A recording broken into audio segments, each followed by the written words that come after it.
Hi friends, welcome back to the Joy of Porting with your friend Tin Man Saws. I'm your host Tin Man Saws. What are we cooking up today, friends? We need a garnish, a cherry on top for our main course, and that's a ported 268. So today we're going to be cooking up a pipe. Now here's your ingredient list, friends. Some 1/16 of an inch welding rod, some random junk you found in your yard underneath an old trailer that you didn't even know was there, and a stirring knife, preferably a big one so you can pick your teeth with it. Okay, friends, it's very important that you build all of this in an igloo or a freezer. I'm clearly in a freezer right now. So let's get going on this dish. This dish will warm you up on a cold winter's day. Now, first of all, let's take a piece of junk pipe. We'll throw that in our mixing bucket. Let's put another piece in there. Maybe they'll glue themselves together. A smaller piece. That could make an outlet pipe. And some welding rod. And let's mix this all together, friends. Oh, yeah. Oh, it's really coming together. Oh, you could smell it, just like Grandpa used to make. Okay, I mixed that for 3 or 4 minutes. Let's see what we have here. Oh, this is gonna look great, okay? Oh, it mixed up nice. Look at that, friends. Now, we gotta bake this for the right amount of time. Okay, friends? So let's pop this in the oven. We have it set to 315 degrees. We're gonna bake this for about an hour. There we go. Okay, through the wonders of cinematography. Oh, look at that, friends. Let's have a look at what we've baked today. Ooh, ah. Okay, friends, I'm done horsing around. That was too much fun. Oh, off. Off. There we go. So let me get rid of this here baking apparatus and let's talk about what we got here. It's Friday night in the shop, friends. Just gonna let this pipe cool down for a few minutes. It is minus 30 in here, so it won't take long. How you guys doing? It was minus 45 with the wind today. We were out in the field today at work with the wind just gusting. Whew. I had a young apprentice with me and I was trying to give him my, my brave face, but finally about 3 o'clock hit and I was like, I can't do this anymore. And he said, me too. Oh, how you guys doing? Here we go. I whipped together a nice little pipe. This is the 268 that we gave to Adam Winchittle. And I mentioned this before, friends. I said to him, do you want it piped or not? And he said, that'd kind of be fun to have a pipe saw. So rather than just going ahead and piping the saw, I thought to myself, even though I got my quilted Husqvarna hat on, Husky, I got to put my hood up, friends. A hood will save you in this kind of weather. I'm going to double hood it just to really keep things, There, I'll put the hat up so you guys can see me. He said it'd be fun to have a piped saw. So here's the thing, friends. I run this saw stock with a stock muffler, not stock, ported. 272 top end. I'll put this whole saw on a playlist. If you guys are new, welcome to the newcomers. When I build saws, I put them in a playlist. So if you're interested in this saw, please check out the playlist. And from start to finish, from how we got the saw to tearing it down, inspecting, bottom end build, this is basically a brand new saw. These mufflers here, friends, and I'm just going to grab it. This saw has the largest iteration of this muffler, the same as the 272. They're big, no baffles in them. But I find, friends, these mufflers just don't flow. I've never been able to get one of these to really make the saw crack. Crack and pull. Crack, I mean you pull the trigger and it really gets going, and pull, when you get the right pipe on a saw, when you put it in the wood, especially buried with a long bar, you'll feel it, it'll pull. I I didn't understand that until I started piping saws. Buckin kind of gave me his thoughts on pipes and the Iron Horse. And so I kind of went with what they told me, and I've been rolling with it. Pipes don't have to be fancy, friends. You could build them on anything. They don't have to be pretty. It's nice if they're pretty, but as long as they work, in my opinion, they're good to go. I'm going to bring you guys in closer. I'll show you guys what I did, kind of give you the rough specs if you want to copy this. This is not my design. This is an Iron Horse design, and I've never done one of these pipes before, so mine might be slightly different than Mr. Harv. Okay, it says tin can on the end of it, and here's the pipe. I put a chrome outlet on it. This is just a high temp paint. It's kind of a semi-gloss. I baked it on, so hopefully it'll last. For Adam, it kind of, the light's kind of picking it up, but as this cures more, it'll get shinier. That's just kind of what this paint does. Just more of a protectant. This is 1 5/8, I believe, is what it ended up being. Slightly bigger than 1.5 inches. Made a flange for it. And then this is, I think it's 3/4, something around there. Not too big. And I put a little Tin Man style on it. A little chopper, big rig type style. And I like the way it looks. So we're going to try this out on this saw. I haven't run the saw yet, but I'm pretty anxious. Now, I'm just going to bring you guys back here. Okay, let's get you guys kind of set up here. There you go. Now, friends, this weather, we get this cold snap every year. Generally around now, it's supposed to warm up in about a week. This kind of weather, it's not good for sawing.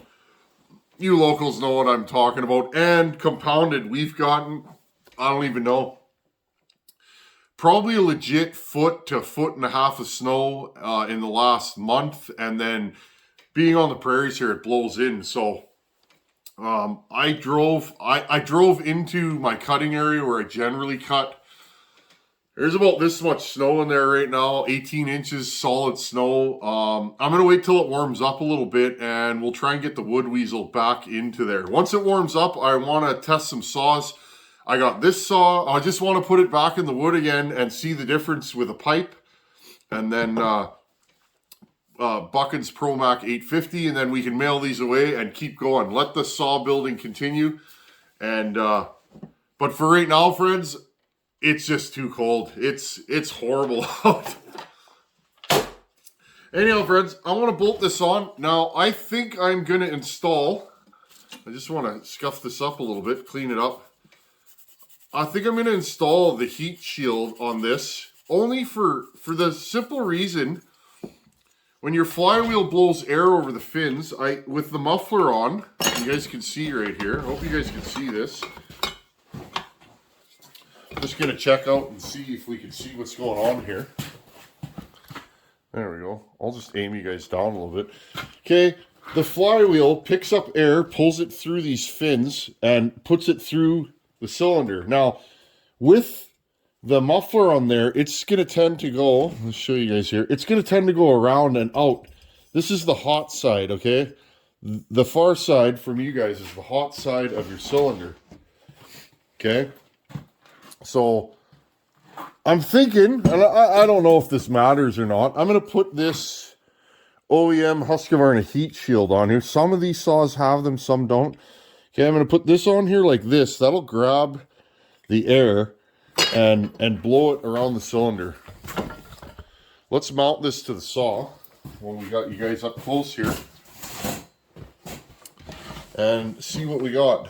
Okay, a couple of studs here, a couple of bolts. If you're working on an older 200 series and you have the stud system, you're gonna have to buy these bolts and convert it to a bolt style, because the studs are 3 inches long, I think 4. I mean, you could rig something up if you were on a farm and you know, if you didn't have access to hardware readily, but this kind of makes me want to pipe some of my saws, friends. It's funny. I'll do this for another fella, but for me, I'll do a quick and dirty muffler mod to a lot of my saws. I like doing things for others. That's just, I don't know, it makes you feel good, right, friends? You do something for somebody else. So this saw is going to Adam down in Minnesota. He has similar weather to what we're having right now. I heard it's been cold down there. It's been really cold in Alberta too, I hear. And it'll warm up soon. We're midway through winter. We're getting there. Okay, I'm just gonna cinch this down. Now this is literally just scrap steel from around the farm here. It don't have to be fancy to work. Now, one thing, friends, when you're building pipes, I just want you guys to have a better look at that, give you some ideas. When you're building pipes, friends, make sure when you're grinding and all that, don't do it by the saw.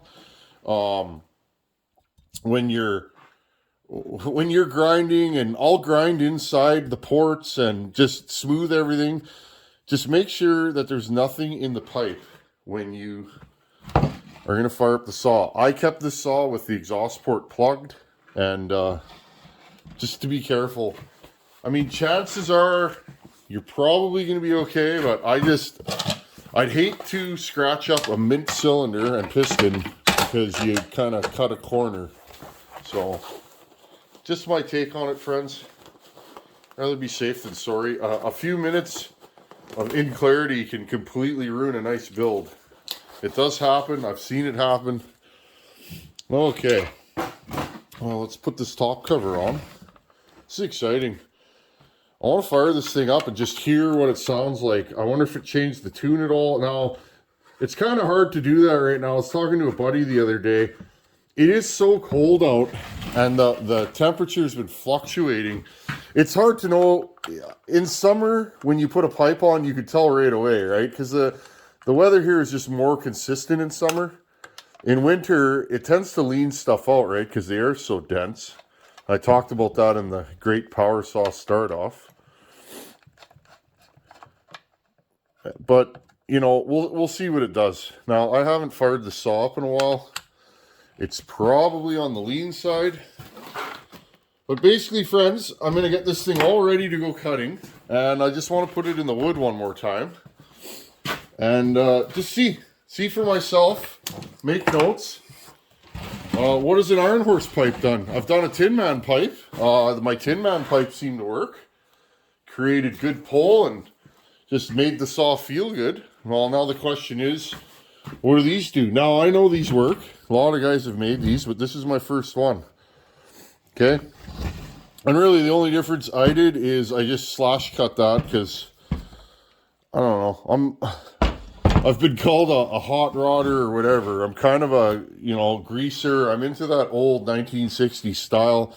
To me, that's like a zoomie sticking out the side, so. Okay, friends, I don't even know if we have fuel in this thing. Let's have a look-see. Yeah, there's fuel. Well, let's just see what it's going to do. It is whatever I said, minus 20 in here. It's cold, friends.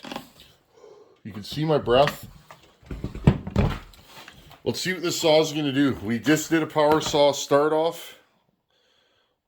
I'll put you guys here. What's a good old Husqvarna going to do? I think this pipe's going to work just because of the dimensions. Okay, here we go. Woo.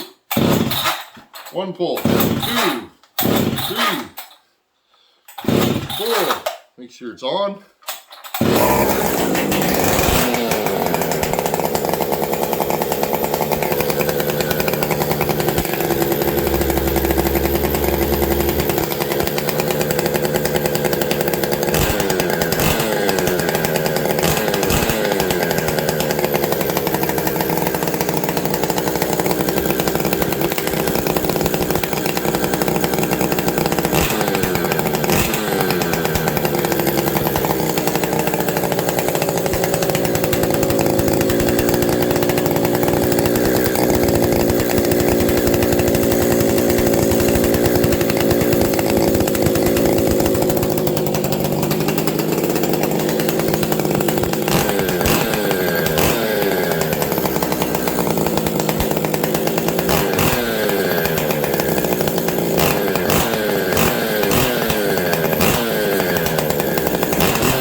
honest, this thing oils amazingly. Some of these chassis, this chassis, I'm just going to bring you guys down here. Some of this chassis, they'll oil really good. Some of them not so much. This is one of those saws, even in -20 with goopy oil. I don't even know if this is lightweight oil. They sell ultra light oil here for winter cutting. Okay, let's see how this thing restarts. I'm happy. It feels good, friends.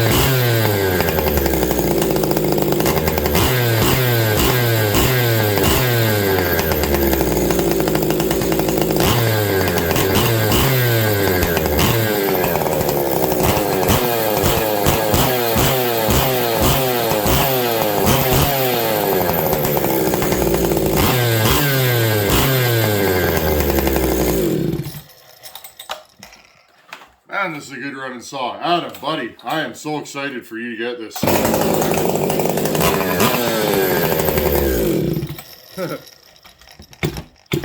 Compression is coming up more. I really like this saw. I would not be embarrassed pulling up to the wood pile with this thing. And I know I built it, but friends, this is a beauty. Like, woo! That's a nice saw. I'll clean it up real good for you, Adam. Let's talk about this. So, I have not put it in the wood yet. Let's get you guys kind of set up here. This is exciting. This ends my week with a bang, friends. So, I'm going to say something right now, friends, because again, this is not my design. Harvey come up with this. And, you know, and this is what we call an iron horse muffler. Well, I'm going to say right now, friends, instant difference in throttle response. Now, I haven't put this thing in the wood, but if you got a good feel for power saws, this here saw feels like a completely... How can I explain it? So, okay, friends, I am an honest builder. I nitpick my saws worse than anybody. I will 100% say that, friends. I am my own worst critic on my own saws. I am always... When I build one saw, I'm always moving on to the next build, okay? Not to say my saws are bad, but how can I say this, friends? I'm always looking to the next level. How can I make a saw stronger, faster, start better, more pull in the cut? How can I build a lighter saw to rock and roll with a bigger saw, okay? That's just how I am, friends. I'm super interested in the art of porting, and I believe it's 50% science, but it's also 50% art, okay? And this power saw, you guys can tell I'm fired up. Right now, you could just, watch this, friends, okay?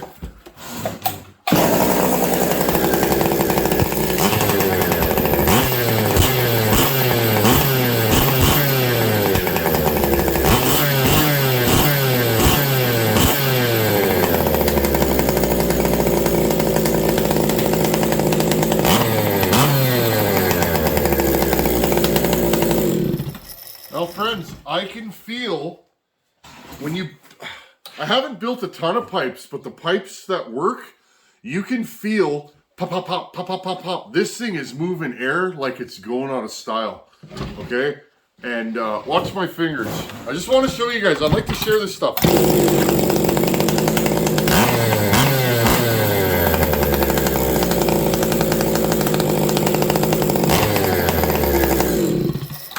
You see that, but it's making my fingertips move, okay? It's also warming my frozen hands, okay? This thing gets on the pipe right now, okay? This is not a high exhaust roof saw, which is typically what I like to build. Why do I build high exhaust roof saws? Well, typically, friends, we don't have giant wood here. Our wood is tough here. It's wavy, it's knotty, it grows in this, okay? Wood grows really slow here. So when even a cottonwood, friends, If you have a cottonwood that's 3 feet here, that thing is ancient and the grain is fairly tight, okay? Not to say that I have the hardest wood here. I don't get into that my wood's harder than your wood argument, but our oak here is rock hard, okay? So I like a fast saw, but I like it to pull hard, okay? I get questions about porting. I had one today. I can't remember the fellow's name. He was asking about porting a 461. And he saw my build, and his question was, am I going to lose torque? Now, friends, I have a hard time with that, answering that. Because when you port a saw, if you do it properly, you make more power, okay? More horsepower and more torque. You're not, in my experience, you're not going to lose torque by porting a saw. Whether you do machine work or no machine work or big transfers, smaller transfers, generally, friends, you're going to make more power. Now, the kind of saws that I typically build, I move the torque curve higher, okay? Meaning, my saws are going to cut faster, okay, at a higher RPM than stock. Generally, depends on what you're doing, but a lot of them are about 2,000 RPM faster than stock in the cut. You can go higher, but again, that's going to start wearing stuff out faster. But I'm moving the torque curve higher in the cut, okay, so that I like to maintain a steady cut RPM. Now, every porter has a different idea about what makes the perfect saw, and that's what I love about this hobby. I learned so much from talking to other builders. I've talked to builders that do heavy machine work to their saws with lower exhaust roofs and wider ports than I build. I watch their saws cut, and a lot of those saws motor, okay? There's lots of guys like me. I don't always do machine work. It's on a saw-by-saw basis. And again, friends, when it's minus 40, minus 30, and yeah, we don't cut in that generally, but in high winds here, you can have a tree come down and you got to rock and roll in minus 40 because you got to clear a driveway or, you know, and we do most of our firewood cutting in the winter for many reasons. One is it's really wet here in the spring and the summer. A lot of times you can't access the cutting areas. Most wood here will not split green. It will when it's frozen. So I can fall, limb, and split on the same day and only handle my wood once, which is important to me. But I like a saw with around 175, 180 pounds of compression. That's kind of the sweet spot. Even 150, 160 is fine. I don't like much below that, okay? Depending on the saw. This saw right now, I don't know where it's at, but it's getting there, right? I'm super happy with this cylinder. It's breaking in nice. It is breaking in a little bit slower than a standard cylinder. This is, again, that Highway Titan nickel that we got from Wolf Creek Saw Shop. Good folks over there. Go and check them out if you're looking for Highway or Meteor products. I did not put the caber ring in this. I put the Highway ring. I wanted to see if it would seat a little faster, and I think it is. So, anyhow, friends, as you can tell, I am super excited. Let's fire this thing up one more time. Wow.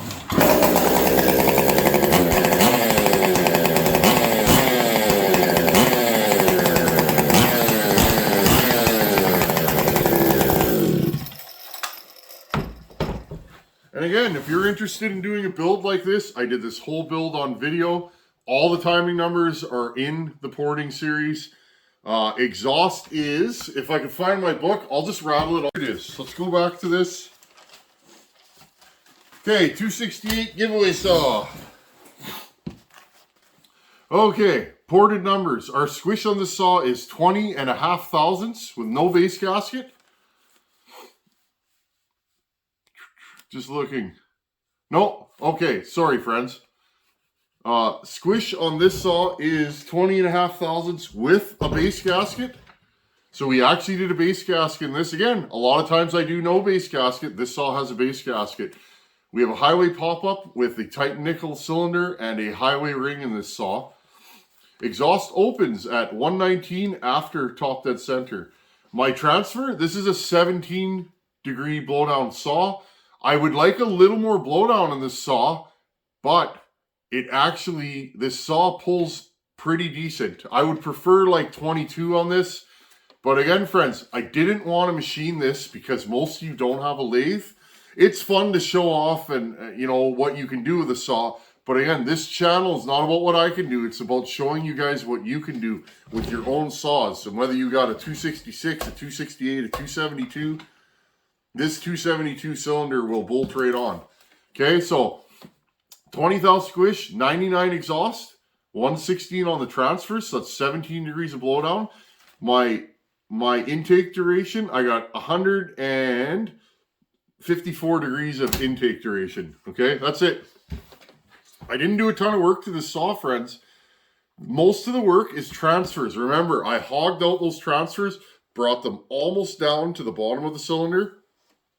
I added a nice healthy dose of intake timing to fill that new bottom end that I made, right? My case capacity is increased when my transfers are opened. I added a nice healthy dose of intake timing. I did a little texturing and flow tricks that I know to the intakes on this. Open up the transfers. There is no upper transfer work on the saw, friends, other than just cleaning up casting deflects. I didn't want to raise the transfers anymore. 17 degrees is okay. I wouldn't want to go to 16 or 15 degrees of blowdown. That's a little short for my liking. Again, some guys like a short blowdown saw. The exhaust port on this is stock at 99. All I did was polish and clean it up a little bit. I didn't go hog wild polishing it because we didn't really port it, friends. I just cleaned it up, and that's it. And a pop-up piston, and that's what you can get. There's nothing else fancy about this saw. It is just a straight up good, hard-working work saw, and it sounds wicked. So there you guys go. This isn't the final time you'll see this saw, but next time we run this saw, I just want to test it for function. If I can't get into the cutting area, I'm just going to dig some logs out of the snow. I'll set them up in the bucking stand, and I'll just buck with this thing and see how it works. Anyhow, friends, Adam, I hope you see this, buddy. I'm super excited to hook you up with this saw. You hooked me up with it. You allowed me to play with this and rebuild it, and now it's time to pass it back on to you. Lots of time for me to get another 268. I had one of these, and my buddy has it now, and it was exactly like this in the same condition. And he wanted it real bad, so we did a little trade skiing. That's what I do with saws a lot. They come, you play with them for a while, and then you pass them on to somebody else. Except for my keepers. There's a few saws in my collection that I just absolutely love, and they'll never go anywhere. But I'm just happy. You guys tell I'm fired up. It's Friday. I hope you guys had a great week. I had an awesome week. First week back to work after Christmas. It was cold, but here we are, friends. I just putt-skied around with this here and there, and did a little welding here and there. Poffy sent us, sent me on the channel some welding rods. I used the Royal 200 welding rods. They're 1/16 of an inch. I used those to weld this pipe. What a difference. I could weld as low as at 20 amps, which is really low. I like to make my pipes really thin, friends. I'm of the mindset that a thin pipe will resonate more and maybe make a little more power. I don't know if that's true. I come from dirt bikes. Dirt bike pipes are really thin.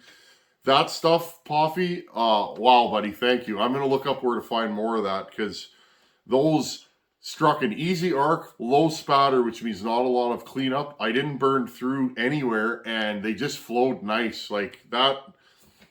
Again, friends, I'm not a welder. I play one on YouTube, apparently.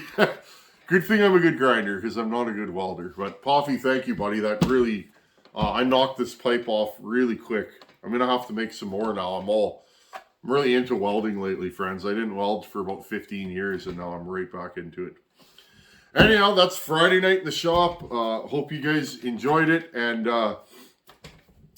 make a pipe that's 1 5/8. It's, I don't know, friends. It's 4.5 inches deep. 3/4 inch pipe welded about 1 inch from the cap, and that's it. and it is welded slightly up from center. It's the same thing that Iron Horse did. The only difference is I put a chrome tip on it and I slash cut it. That's it, friends. Anyhow, Adam, can't wait for you to try this. Everybody else, thanks for watching. Take her easy. See you guys in a couple days. Later.